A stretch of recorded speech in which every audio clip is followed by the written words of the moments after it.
Good morning, guys. How are we all doing? I am Dan from Trading with Dan. This is our Bitcoin morning update. So if you guys wouldn't mind smashing that like button, we shall go straight over to those Bitcoin 4-hour charts. So yeah, Bitcoin on the 4-hour. As we can see, we are doing our utmost to get back above this resistance area.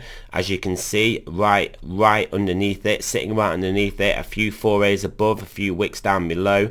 But yeah, attempting to reverse this downtrend that we've had going on all the way since our new all-time high of a very mature sounding $69,000.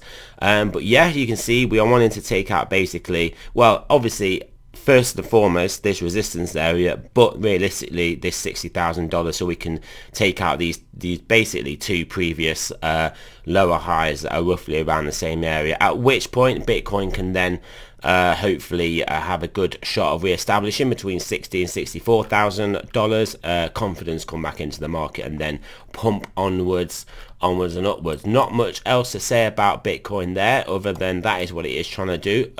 The one thing I will say is that if we do just flick over to this chart here, you can see this very aggressive move in Ethereum Satoshi pairing is potentially why Bitcoin hasn't just broken through, because all the capital, not all the capital, but some of the fringe capital is flowing out of Bitcoin into Ethereum, and that's just basically pumping Ethereum as opposed to Bitcoin. But if all things were equal and that this ratio wasn't changing, obviously I suspect that we would be above, we'll probably be nearer $60,000 in Bitcoin.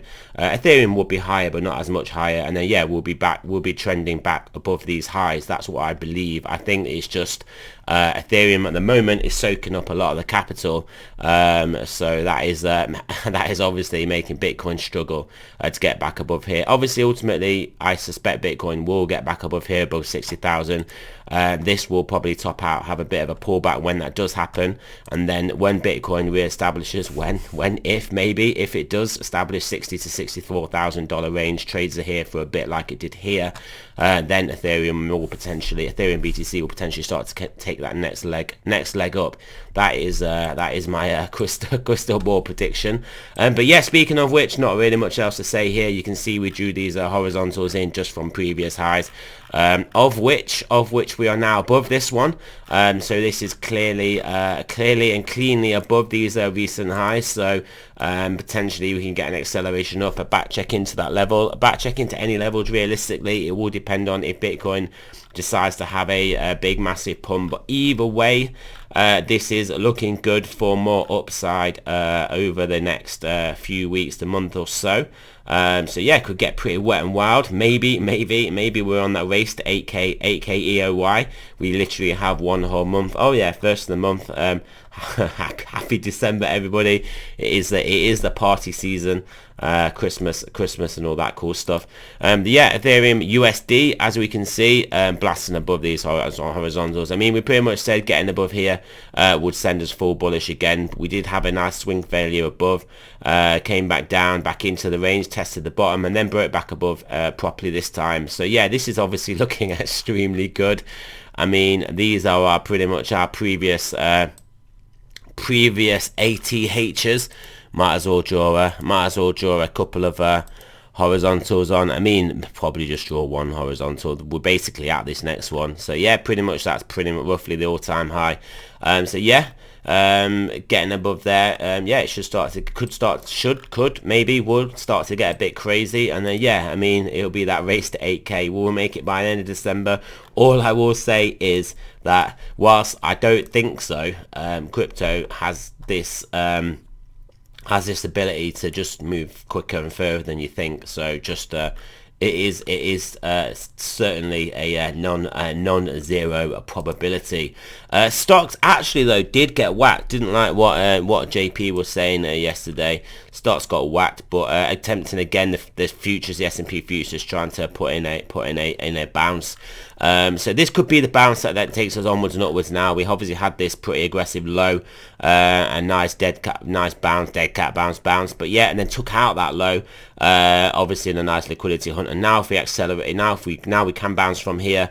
onwards and upwards, and then obviously leave the shorters and the people that didn't get the longs to have to FOMO in, obviously FOMO out of their shorts, i.e. buy, and then people get into buy. So you often see these, whilst it's not necessarily a double bottom because it comes down further, that's why I really like double bottoms, the exact level. You like them a bit lower because that's sort of the liquidity hunt that then gives you the acceleration to move to the upside.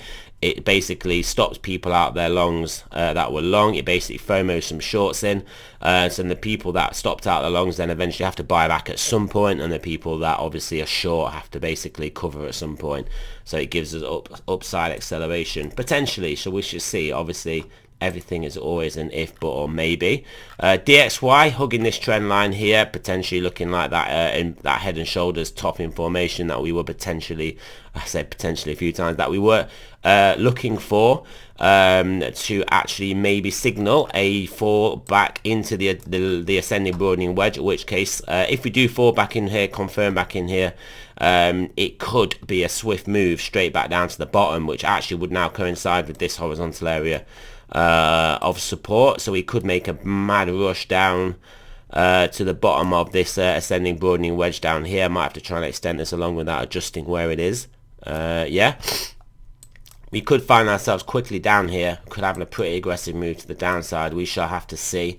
The alternative is we do basically get supported here, let me just extend this one along, is we do get supported and basically yeah, bounce here and continue onwards and upwards, forecheck, back check and paycheck. But hey, let's see what happens.